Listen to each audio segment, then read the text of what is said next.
इसी तरीके से प्रिवलेंट हैं जैसे माजी में थी, और इसकी वजह से आज भी हेपेटाइटिस सी का रेशो अगर अर्बन टू रूरल एरियाज़ में देखा जाए तो रूरल एरियाज़ में ज़्यादा है, और वहाँ पे हेल्थ केयर फैसिलिटीज़ भी इतनी नहीं है, जिसकी वजह से ख़वातीन भी।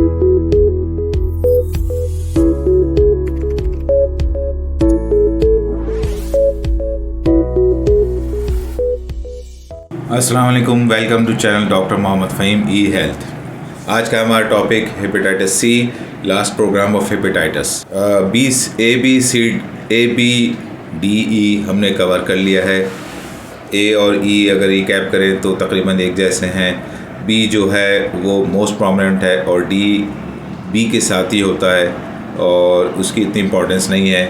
तो समझ लीजिए जो बी का इलाज है, जो बी की इन्वेस्टिगेशन है, उसमें एक इजाफी टेस्ट अगर हेपेटाइटिस डी RNA वायरस करवा दें तो उसका भी पता चल सकता है कि कंकॉमिटेंट बी के साथ डी वायरस या डी हेपेटाइटिस हुआ या नहीं। Most importantly, last but not the least, hepatitis C most lethal and most common hepatitis found in Pakistan and specially in suburban areas.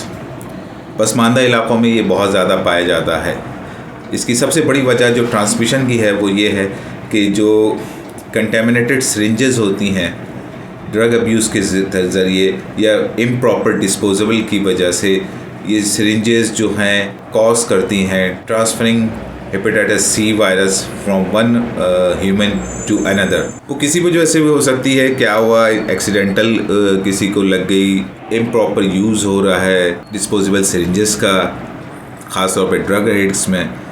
इसके अलावा ब्लड प्रोडक्ट से हेपेटाइटिस की स्क्रीनिंग सही नहीं हो रही, और डेंटिस्ट्री है, सर्जिकल ऑपरेशंस हैं, और जो बार्बर्स हैं अगेन उसमें अगर प्रॉपर सैनिटाइजेशन का ख्याल नहीं रखा जा रहा है, प्रॉपर डिस्पोजल नहीं हो रही है, तो ये चीज़ बहुत ईज़िली ट्रांसफ़र हो सकती है।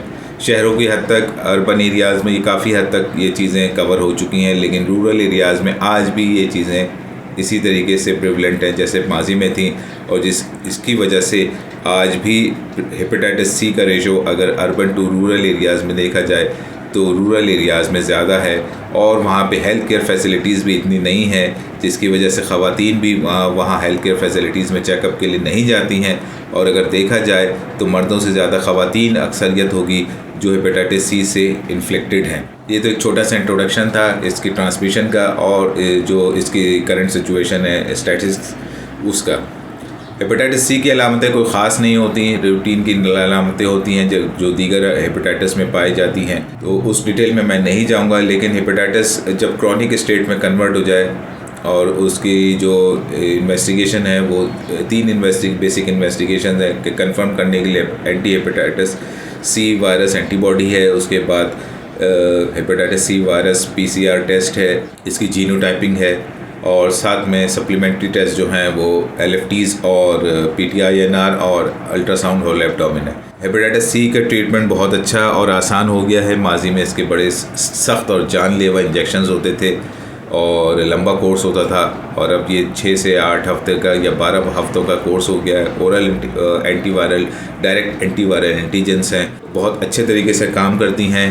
हेपेटाइटिस सी वायरस के जो जीनोटाइप्स हैं, 7 जीनोटाइप्स हैं, जिसमें से 1, 2 और 3, 4 जो हैं वो कॉमन भी हैं और लीथल भी हैं। 1 और 3 बिलखुसूस जो इसकी बुनियाद पर, जो 7 जीनोटाइप्स हैं, इनकी बुनियाद पर एंटीवायरल जो टाइप्स हैं ट्रीटमेंट की, वो भी हमने देखा है कि इसमें डिफरेंट रिजीम्स ऑफ ट्रीटमेंट हैं। हेपेटाइटिस सी वायरस क्यूरेबल हो गया है काफ़ी हद तक, लेकिन आज भी जो लोग इस फैसिलिटी से नापलद हैं, या उनको ये फैसिलिटी मुहैया नहीं है, या वो ख़ुद अपनी किसी भी वजह से रिचुअल बेसिस पे वो इलाज नहीं करवाते हैं, तो अल्टीमेटली ये मदर टू बेबी भी ट्रांसफ़र हो सकता है, और जनरेशन टू जनरेशन भी ट्रांसफ़र होता रहेगा, और ह्यूमन टू ह्यूमन भी ट्रांसफ़र होता रहेगा अगर ये सिलसिला इसी तरह चलता रहा। इसको बहुत ज़रूरी है कि ये मैसेज किस हर फोरम पे आप सब लोग स्प्रेड करें कि हेपेटाइटिस के स्क्रीनिंग ज़रूरी है, और अगर स्क्रीनिंग होती है तो उसके अलावा उस पर जो फाइंडिंग्स होती हैं, पॉजिटिव फाइंडिंग्स वाले केसेस, उनको ट्रीटमेंट भी ज़रूरी है। इल्ला कि डॉक्टर ख़ुद कहे कि अभी आप ऑब्जर्वेशन पीरियड में या विंडो पीरियड में हैं, कम आफ्टर 6 मंथ्स और 9 मंथ्स, उसके बाद फिर देखते हैं कि आपकी बॉडी में हेपेटाइटिस की क्या सिचुएशन है। क्योंकि एक स्टेट होता है कैरियर स्टेट, उसमें फिर ट्रीटमेंट की ज़रूरत नहीं होती है अनलेस कि इट बिकम्स एक्टिव स्टेट। तो उस केस में फिर यह है कि ट्रीटमेंट की ज़रूरत नहीं है, लेकिन सर्वेलेंस फिर भी चाहिए होगा, स्क्रीनिंग फिर भी चाहिए होगी, ऑब्जर्वेशन फिर भी चाहिए होगा। वैक्सीनेशन इसकी कोई नहीं है, जैसे हेपेटाइटिस बी की और ए की है, इसकी कोई वैक्सीनेशन नहीं है अनफॉर्चुनेटली। प्रिवेंटिव प्रोग्राम कोई नहीं है। प्रोग्नोसिस यानी अगर इसकी कहें कि डेवलपमेंट आखिर में क्या होगी, तो अगर हेपेटाइटिस सी क्रॉनिक हो गया तो वो फाइब्रोस बनेगा, यानी उसमें लच्छे बनेंगे, उसके बाद ये श्रिंक हो जाएगा, सुकड़ जाएगा, और उसके साथ साथ फिर पेट में पानी भरना शुरू हो जाएगा, जिगर अपना काम करना छोड़ देगा, और जिगर के जो खून बनाने का अमल है, खून क्लॉट करने का अमल है, और जिस्म के जो सूजन का अमल है, जो बॉडी के मेटाबॉलिज्म, जो स्ट्रक्चर को मेंटेन करने का अमल है, वो सब डिस्टर्ब हो जाएगा।